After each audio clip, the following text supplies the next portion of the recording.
Kalau kayak gini ini nggak bisa, ini nggak akan selesai.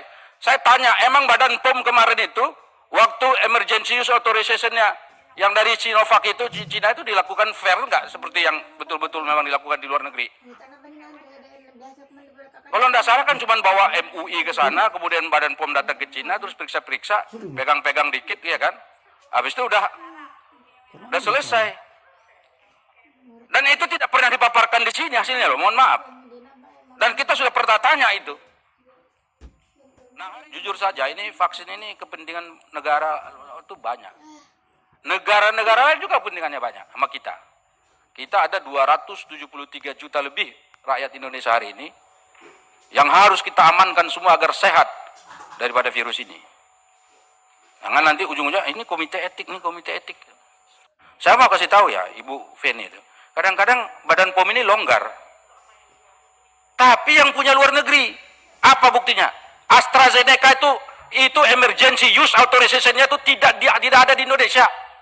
Ambilnya katanya emergency use dari negara lain. Kok bisa masuk ke sini? AstraZeneca 1,1 juta dosis. Kenapa komite etik saja, ini persoalan komite etik ini, vaksin Nusantara harus stop? Apa ini? Dari kalau produk luar negeri, itu didiamkan saja.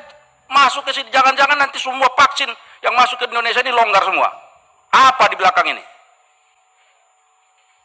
Tolonglah, ini kita ini, Indonesia ini sekali lagi saya katakan, kita belum punya satu aspek yang bisa membanggakan kita di pentas internasional. Tolong vaksin ini kalau memang bisa. Kecuali kalau bapak-bapak Ibu Penny bisa membuktikan kalau vaksin ini berbahaya, membunuh orang. Saya bersama Ibu Penny nanti menghajar vaksin Nusantara ini. Tapi kalau bermanfaat, ngapain? Ada apa ini? Saya tidak mau ada lembaga Badan POM kita yang katanya dihormati di pentas internasional, malah justru di dalam negeri sendiri itu mempersulit penelitian. Emang Ibu pikir mereka nggak bisa tetap lanjut? Tetap lanjut, tapi mereka ingin legal. Bahwa apa yang mereka lakukan ini sesuai dengan kaedah-kaedah yang semestinya dilakukan. Jangan sampai diambil Cina dulu, baru kita beli ke Cina. Dagang lagi nih. 277 juga kepala. Yang setiap tahunnya bisa nambah lebih dari 5 juta orang. Warga kita ini. Ini kita ini jadi pasar semua di mana-mana.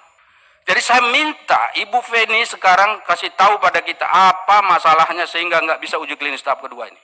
Atau belum dikeluarkan. Kalau nggak salah sudah lama diajukan ya Pak Mukhlis ya? Halo, Pak. Saya agak tergelitik tiba-tiba Pak Mukhlis bisa bicara tanpa dipersilakan. Ini saya ulangi lagi, saya agak tergelitik karena saya agak mengerti soal sistem pergerakan pembicaraan kita hari ini. Yang saya bilang dari tadi itu, semua kita bicara di sini itu akan ada konsekuensi logisnya ketika nanti kami buka-bukaan di sini. Saya ikut di Karya di Semarang, saya rekam betul orang per orang yang bicara di situ. Saya ikut bersama Satgas DPR RI dipimpin Pak Dasko, kami pergi ke Badan POM. Saya rekam juga pembicaraan di situ. Dan hari ini juga saya rekam persis orang per orang yang bicara di sini. Jadi kalau saya buka di sini borak-boraknya bisa ketahuan inkonsistensi pembicaraan. Baik institusi maupun orang per orang. Jadi tolong jangan main-main. Kita lagi bicara tentang sebuah penemuan besar kalau ini terjadi. Kalau memang ini gagal kita stop. Tapi kalau ini memang bisa dimungkinkan dia berpotensi, dibimbing. Bukan dimatikan penemuan ini. Saya apoteker. Saya mengerti persis soal vaksin. Saya belajar, saya kontak semua teman-teman saya di Badan POM juga. Tapi untuk ini saya stop, karena saya tahu juga Badan POM harus independen, dan saya stop berkomunikasi. Tapi di ruangan ini saya sedih. Badan POM ini lembaga kredibel.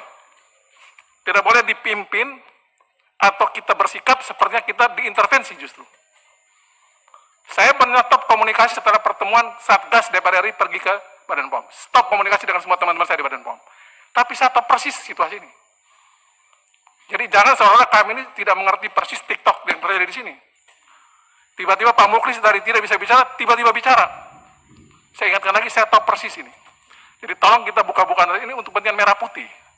Bukan kepentingan saya, bukan kepentingan Bu Feli. Kalau merah putih ini mempersiapkan sesuatu yang berharga, kita dorong dong. Ini barang ini berpotensi kok. Kenapa sih kok jadi sulit banget sih kita bicara barang ini? maksud saya kalau memang kita fase 1 kan gampang banget di soal safety aja kok.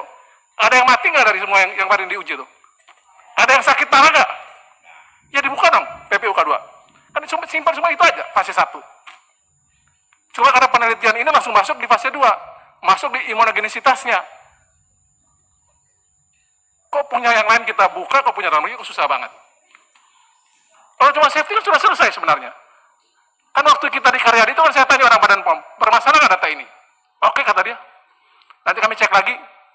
Kami ke Badan POM juga, ternyata juga saya lihat kenapa ini tidak dibahas. Sampai saya minta juga Badan POM tolong ikuti Karyadi. Daripada tiktokan data model gini kan ikutnya dalam tim. Selesai persoalan kita. Ikut juga di Merah Putih di tempatnya Pak Amin. Jadi kita antar lembaga negara ini kok saling bersih tegang begini kan aneh saya.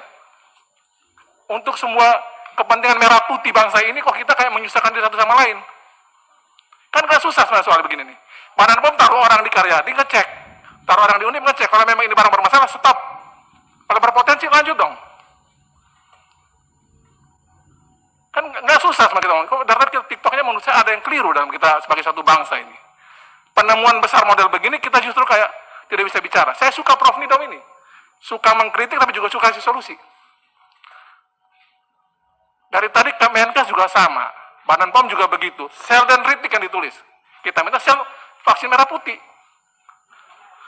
Dan vaksin Nusantara.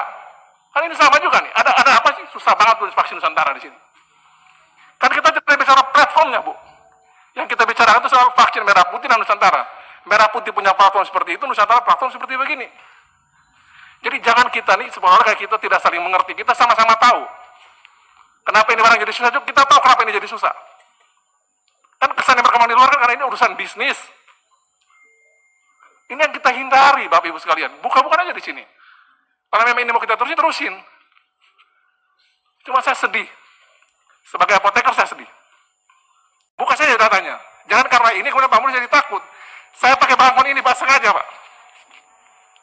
Saya tadi nggak pakai bangkon Pak. Saya pakai ini sebagai bagian dukungan saya bagi teman-teman di Jawa Tengah. Saya minta pada Pak Nabil tadi. Masa kita tidak bisa meningkatkan legasi dalam persoalan pandemi saat ini? Kalau memang ini berhasil kita terusin. Kalau memang gagal kita stop. Tapi jangan kita kemudian seolah-olah mencari-cari ada masalah gitu loh. Karena kalau saya tanya pada Badan POM, Sinovac itu mengalami yang sama kayak begini nggak? Kita cek semuanya persis seperti ini. Cek satu-satu. Dari uji klinisnya 1, uji klinis tahap 2. Kita cek model begitu nggak? Kan kita terima bersih dari mereka kan? Nah, jadi maksudnya cobalah berlaku adil bagi negeri ini. Jangan anak bangsa sendiri yang buat kemudian jadi masalah. Saya tahu Pak Bambang Brojo dan teman-teman kementerian juga mencari cara nih bagaimana ini bisa tetap berjalan. Tapi kan kita dorong bersama-sama dengan DPR ini agar semua bisa jalan dengan baik sesuai ketentuan. Jadi tolong kalau memang uji klinis tahap 1 cuma soal safety kan sebenarnya sudah nggak ada masalah, nggak ada yang mati kan? Ada yang mati ya Pak Muklis? Ada yang sakit parah nggak? Tidak ada. Ya sudah selesai dong mestinya. Kalau cuma soal safety sudah beres dong. Kan uji klinis tahap 1 cuma soal keamanan. Itu yang saya tahu dalam prosedur ketentuan kita uji klinis. Imunogenisitas itu di tahap 2. Cuma sayang penelitian ini sudah masuk di tahap 2. Nanti kita uji lagi. Nah maksudnya kalau kayak gini-gini kita bahas dengan tenang, mudah-mudahan bangsa ini bisa punya persembahan dalam era pandemi saat ini. Jangan bangsa-bangsa lain dapat uangnya, dapat pengakuannya, kita sini cuma jadi penonton. Genos saja kami susah Pak Menristek. Pak Sarah tadi ngomong itu betul. 2 kali saya pimpin tim ke UGM. 2 kali juga mendapatkan keluhan yang sama. Padahal kan kita lagi menyampaikan apa yang menjadi keinginan Pak Jokowi, Inpres nomor 6 2016, percepatan pengembangan obat vaksin dalam negeri. Ini momentumnya. Pak Jokowi teriak, cintai dalam negeri, tolak impor. Kalau saya dengar model begini, mohon maaf ya, tidak ada dukungan politik dari Bapak Ibu sekalian. Loh presidennya teriak apa, kementeriannya dan lembaga lain kok bikin apa? Presiden teriak cinta dalam negeri loh, termasuk obat dan vaksin itu, termasuk juga Genos. Kalaupun kurang-kurangnya kita nikmati lah produk dalam negeri, nggak bikin kita mati kok. DPR RI ini sebagai informasi, saya teman baru dapat kabar nih. Banyak anggota DPR RI ini belum mau vaksin, tunggu vaksin Nusantara. Saya ulangi lagi, banyak anggota DPR RI tidak mau vaksin, tunggu vaksin Nusantara. Banyak menteri, mantan menteri telepon kami. Kapan ini barang dirilis kita mau pakai vaksin Nusantara? Mereka bukan orang-orang bodoh Bu ini. Jadi jangan kemudian seolah-olah kami nggak tahu, pakai berbagai cara kemudian mempersulit ini semua. Terima kasih Bu Ben. Baik. apa yang sudah berkembang karena tiba-tiba Dokter Muklis bicara. Saya tadi mencari siapa yang bicara. Ternyata entah apa yang terjadi. Tentunya ini ada kecurigaan dari anggota. Apakah Bapak ada tekanan lagi atau apa? Kenapa kami mengundang hari ini? Karena kami ingin meluruskan isu yang di luar supaya betul-betul ini terbuka seperti yang sudah disampaikan teman-teman. Kalau memang tidak bisa dilanjutkan, ya apa penyebabnya? Ya tidak bisa. Kami juga tentunya tidak akan mendukung itu. Tapi kalau bisa, tapi kenapa harus dihambat? Seperti itu, Pak Dr. Muklis. Jadi, Bismillahirrahmanirrahim. Assalamualaikum warahmatullahi wabarakatuh, Bapak Ibu sekalian yang kami hormati. Mohon maaf tidak saya sebutkan satu persatu. Terima kasih atas segala pertanyaannya. Saya kira sudah banyak sekali. Sebagaimana saya sampaikan di awal, ya bahwa sebetulnya proses kenapa Badan POM selama ini masih diam, tidak memberikan balance terhadap berbagai klaim yang sudah disampaikan oleh para tim peneliti bersama sponsornya, karena kami mengikuti kaidah penelitian, yaitu akan menyelesaikan dulu dengan tim penelitinya. Nah, dalam tahap yang berdasarkan data-data yang tim peneliti kirimkan, sudah dilakukan evaluasi bersama Badan POM, bersama tim expert yang selama ini tentunya membantu Badan POM. Dalam hari ini Badan POM tidak berdiri sendiri, tentunya kami membutuhkan dukungan dari para tim ahli yang sesuai dengan keahlian dari lingkup dari suatu pengembangan vaksin, sebagaimana sudah saya sampaikan dalam paparan pertama. Jadi kami ada tim expert yang independen tentunya, ya. Jadi saya kira para tim ahli itu tentunya sesuai dengan keprofesian masing-masing. Mereka profesor, doktor dalam bidangnya masing-masing. Saya kira apabila kita tidak percaya pada sumber daya manusia yang ada di Indonesia sendiri, saya kira siapa lagi yang bisa kita percaya. Dan tadi juga kami tentunya Badan POM membutuhkan dukungan tim expert tersebut, tentunya karena akan ada pertanyaan yang dikaitkan dengan misalnya trust terhadap Badan POM, apakah Badan POM berpihak dan sebagainya. Dapat kami yakinkan bahwa kami akan fair dalam apapun langkah-langkah yang dilakukan dalam melakukan pendampingan dan review terhadap uji klinik dari luar negeri, dari produk dari luar negeri ataupun produk-produk dalam negeri. Tentunya kami share dalam hal komitmen kami tentunya untuk mendukung produk-produk di dalam negeri. Nah, dalam tahapan tersebut kami sudah mereview dari laporan midterm yang sudah diberikan oleh tim peneliti pada fase uji klinik pertama, dan sudah kami kirimkan, saya kira yang sebagaimana sudah saya sampaikan. Kemudian kami mengajak, memberikan kesempatan untuk melakukan hearing. Bahkan sudah berkali-kali, itu 3 Maret, sudah berkali-kali kami menanyakan untuk percepatan, ya, ayo segera kita melakukan klarifikasi, karena tentunya banyak data-data di dalamnya yang terkait dengan aspek keamanan dan efikasinya, imunogenisitasnya yang masih menjadi pertanyaan. Ini merefer kembali, ini karena pertanyaannya banyak sekali. Pertama mungkin kembali lagi ke etikal dari pelaksanaan uji klinik ini, ya. Nah, pada saat pertama perumusan protokol adalah suatu yang sudah menjadi kaidah pelaksanaan uji klinik, ya, dari obat atau vaksin itu ada tahapan preklinik, karena itu adalah tahapan etika, ya. Jangan sampai kita memaparkan pada manusia suatu produk yang belum terjamin aspek keamanannya. Jadi di awal itu harus ada preklinik dengan binatang, dan itu ditolak oleh tim peneliti, ya. Pada saat tersebut ditolak oleh tim peneliti, akhirnya kami memberikan PPUK kondisional, artinya adalah dilakukan bertahap, ya, 3 subjek. Ini sebetulnya dalam proses hearing yang sudah kami tawarkan itu, saya kira harusnya itu yang terjadi dulu, ya. Jadi saya kira harusnya bukan di forum seperti ini, karena ada basisnya saintifik, dan juga akan lebih fair lagi bagi kami apabila kami juga didampingi oleh tim expertnya, karena mereka yang membantu. Saya kira bukan pada tempatnya juga saya membahas hal-hal yang lebih teknis lagi yang dikaitkan dengan penelitian tersebut, karena tentunya saya sebagai pimpinan yang akan ikut memutuskan nanti apakah ini akan berproses pada tahap yang selanjutnya. Tapi kan tentunya masukan dari tim expert ini adalah menjadi basis saintifik yang akan digunakan. Nah, interupsi pimpinan. Sini. Ya, silakan Pak Saleh. Pertanyaan saya ini terkait dengan tadi alasan apa kira-kira yang disampaikan oleh tim peneliti sehingga mereka tidak mau melaksanakan apa yang disampaikan oleh BPOM, yaitu trial kepada hewan tadi atau apa binatang tadi itu.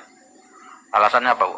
Baik, yang akan menjawab adalah rekan dari yang tim teknis tentunya Direktur Registrasi, bisa dijawab alasannya pada saat tersebut. Baik, kami akan menjawab, Ibu, mohon izin, Bapak. Pada saat awal penelitian, tim peneliti menyatakan bahwa tidak perlu melakukan uji preklinik pada hewan karena menggunakan sel dendritik yang sudah sering digunakan pada terapi kanker. Masukan jumlah penarikan dalam kelipatan 50.000, maksimal sekali penarikan 1.250.000. Tetapi kami menginginkan ini tetap uji praklinik pada hewan karena sel dendritik ini ditambahkan antigen. Antigen itu yang akan berfungsi sebagai vaksin. Tentunya kami harus memastikan bahwa sel dendritik yang nantinya akan disuntikkan sudah bebas dari antigen yang diinkubasikan ke dalam sel dendritik tersebut. Karena bagaimanapun juga antigen itu dibuat dari virus, ya, kami harus memastikan keamanannya dan dia sudah tidak terkandung dalam sel dendritik. Oleh karena itu kami meminta dilakukan uji preklinik pada hewan. Karena tidak dilakukan, kami memberikan kondisional dengan menyatakan bahwa lakukan dulu di 3 orang pertama. Karena kami sangat berhati-hati, first in human itu harus benar-benar dipastikan ini aman. Dan kami meminta pengujian apakah ada residu antigen di dalam sel dendritiknya. Itu juga belum dilakukan pada saat awal. Jadi antigen yang diimpor dari Amerika, dari Ivitia itu kami ingin tahu bagaimana residunya dan apakah itu masuk ke dalam tubuh pasien tersebut. Kalau dendritik mungkin sudah banyak ya penelitian tentang dendritik pada sel kanker. Demikian yang dapat kami jelaskan. Pimpinan, di sini letak tadi etika tadi. Nah, pertanyaan saya pada peneliti dulu, apakah hasil dari Amerika itu sudah diserahkan ke Badan POM? Jawab aja langsung, Pak. Apakah hasil uji apa tadi praklinik namanya itu ya, yang ke binatang tadi sudah diserahkan ke Badan POM, Pak, ketika mengajukan PPUK fase tahap 1? Siapa yang bisa jawab nih penelitinya? Bentar, kita tolong. Pak Terawa atau Pak Enggak, Muklis, Pak kami Muklis persilakan. Atau Pak Joko. Muklis ini belakangan jadi kalem. Udah diserahkan nggak, Pak? Halo, jangan dimatikan mic saya. Saya lagi malah dimatiin, kayak ada yang dari sono itu loh, mati, bukan di sini matikannya. Ini siapa yang bisa jawab? Ini masa nggak bisa jawab? Kan pertanyaan saya clear tuh, pertanyaan saya itu. Coba saya tanya si Pak Edi Urianto, paham nggak Pak Edi pertanyaan saya? Sangat paham, Pak Saleh. Nah, kan gampang jawabnya, apakah hasil itu sudah diserahkan ke Badan POM? Saya mau buktikan ini bahwa Badan POM nggak fair gitu loh. Coba Pak, udah diserahkan nggak? Ini siapa sih yang bisa jawab ini? Atau mungkin begini. Mungkin Pak Saleh ini juga sama seperti saya, kita nih bikin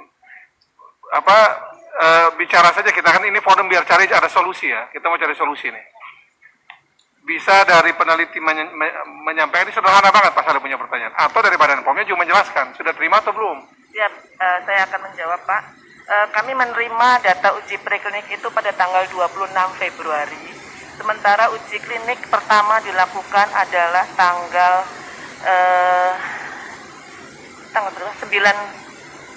23 Desember. Jadi pada saat uji klinik pada manusia pertama tanggal 23 Desember, kami belum mendapatkan uji preklinik pada hewan. Uji prekliniknya diserahkan pada tanggal 26 dan kami mendapatkan tanggal pengujian uji pada hewan itu adalah bulan Januari 2020. Kami menanyakan apakah Januari 2020 di Amerika sudah ada virus SARS-CoV-2 tersebut. Kalau kita lihat pandemi itu kan baru mulai bulan Izin, Maret Ibu. 2020. Izin, Ibu Ketua. Pak Saleh, kami persilakan. Saya sebetulnya makanya saya minta dengar dari yang peneliti dulu. Ya kan, tadi Pak Terawan jelas mengatakan di Amerika sudah ada. Secara etika memang, tuh, kalau sudah dilakukan di suatu negara, itu berlaku hukumnya di seluruh dunia. Karena ini ilmu eksakta, itu yang disebut dengan ilmu alam. Itu kan makanya ada IPA, IPS itu kan itu. Ini bukan IPS ini IPA. Ya nggak? Kalau udah ilmu alam, nature, ya udah berarti pasti begitu. Kalau udah di sana begitu, ditaruh di sini juga begitu. Ini kan masalah waktu aja nih. Nah, saya mau buktikan. Badan POM itu mendatangkan AstraZeneca di sini, emergency use authorization di luar negeri. Kenapa itu boleh? Itu kemana emang si Sinovac itu memang betul-betul dilakukan ujinya di sini? Kan kalian cuma datang ke sana, ke Cina, meriksa. Ini ada nih Prof. Terawan ini, coba ditanya. Datang ke Cina memang periksa semua. Dilakukan semua tahapan-tahapan tuh, detail. Ini gimana kita nih bangsa Indonesia kayak gini nih, mempersulit diri sendiri. Apa-apaan ini? Ini tolonglah, ini para peneliti angkat bicara dulu dong. Jangan takut ini Pak Muklis ini. Ya enggak? Kalau kayak gini ini nggak bisa ini, nggak akan selesai. Saya tanya, emang Badan POM kemarin itu waktu emergency use authorization-nya yang dari Sinovac itu, Cina itu dilakukan fair nggak seperti yang betul-betul memang dilakukan di luar negeri? Kalau nggak salah kan cuma bawa MUI ke sana, kemudian Badan POM datang ke Cina, terus periksa-periksa, pegang-pegang dikit, ya kan? Habis itu udah selesai. Dan itu tidak pernah dipaparkan di sini hasilnya loh, mohon maaf. Dan kita sudah pernah tanya itu. Nah hari ini, kemarin kalau nggak salah, AstraZeneca masuk 1,1 juta dosis. Ibu Penny mengatakan itu sudah emergency use authorization di luar negeri. Kita percaya pada mereka. Ini Amerika nggak dipercaya. Nggak, tolonglah ini Ibu Penny jelaskan dulu. Ini bertanggung jawaban sebagai pejabat publik yang paling tinggi di Badan POM dan sudah hampir 2 periode ini. Saya minta dijawab dulu, Bu Ketua. Baik, silakan Bu Ya, Penny. saya menjawab Pertanyaan dengan apakah Badan POM melakukan secara fair untuk semua pihak. Tentu kami melakukan semuanya sesuai dengan tahapan-tahapan yang memang harus dilakukan, termasuk juga memeriksa dikaitkan dengan GMP-nya pada vaksin manapun tentunya yang mendapatkan emergency authorization. Untuk AstraZeneca ya, karena mereka sudah mendapatkan emergency authorization di negara lain, kemudian juga ini yang masuk kemarin itu adalah yang WHO sudah mendapatkan emergency listing dari WHO. Itu tentunya kami tetap memberikan emergency authorization ya dengan meminta data mutu, yaitu menyangkut GMP dan tentunya data mutu. Kemudian juga data-data semua kami minta sebelum kami bisa mengeluarkan emergency authorization. Interupsi, pimpinan. silakan Pak Saleh. Ini yang saya bilang tidak fair. AstraZeneca produk bangsa lain tuh cuman data mutu. Ini data akademik. Data akademik itu jangan-jangan memang sudah ada publikasi akademiknya. Itu yang diberikan ke sana. Itu nggak diakui. Nah, kata terlambat lah ini segala macam. Habis itu sekarang kan ini kan sudah ada bakar larangnya nih. Apa hubungannya dengan tahap kedua itu? Uji klinis tahap kedua. Kenapa itu dipersulit? Ini gini loh, kita ini lagi membela bangsa kita ini. Kalau kita tidak bangga dengan bangsa ini, siapa lagi yang bangga sama kita? Emang orang Cina mau bangga sama kita ini, bangsa Cina itu. Bangsa Jerman mau bangga dengan bangsa kita. Enggak ada orang bangsa lain akan bangga dengan kita. Cuman bangsa kita sendiri yang kita bisa banggain, siapa lagi sih? Saya nggak kenal ini, Pak Muklis saya nggak kenal. Demi Tuhan baru hari ini saya lihat ini. Siapa lagi Pak, apa yang belakang itu? Yang dari tadi diam sekali itu. Oh, Pak Joko, nggak kenal Pak, nggak pernah ketemu. Saya ke Semarang nggak ikut. Tanya nih mereka, nggak ikut saya. Tapi karena ini produk dalam negeri, kita harus bela. Kenapa Ibu Penny kok seperti itu? Kenapa Badan POM seperti itu? Badan POM itu harus diaudit juga. Kita pengawasnya. Nggak bisa ini cara-cara begini. Dari tadi ini saya udah ngantuk, saya dengar sana sini, nggak jelas. Ini inti rapat ini. Apa? Masalahnya apa kita ini? Nanti besok-besok ada kita mau sekolah ke luar negeri aja diperlambat, dipersulit di sini. Kita mau bangun sekolah dipersulit, mau bangun rumah sakit dipersulit, mau mengobati orang dipersulit. Apalagi yang bisa kita lakukan di Indonesia ini?